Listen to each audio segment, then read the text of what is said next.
Thank you.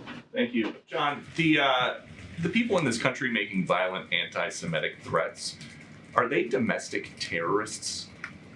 I don't know that we're classifying people as domestic terrorists for that. I mean, that's really a question better left to law enforcement. I'm not aware that there's been such a characterization of that.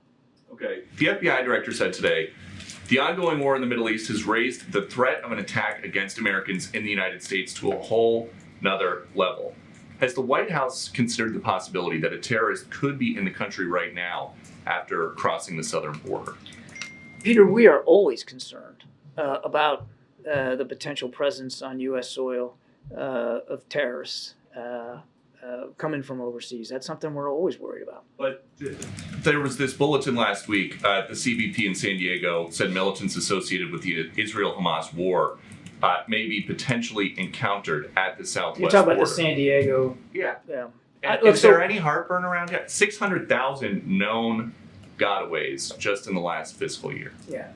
Is there any heartburn about leaving the border in such a condition that one of those 600,000 could be a terrorist? So let me just break this down for you just a little bit here. First of all, I can't speak to this intelligence report that was leaked to the media. I wouldn't do that.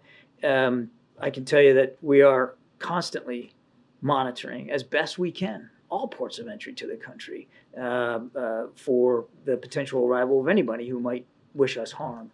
And one of the things that the president asked for in this supplemental was additional funding for border security, for like 1,500 more Border Patrol agents and better technology at the border. I mean, so again, we would urge Congress to take a look at that supplemental request and pass it.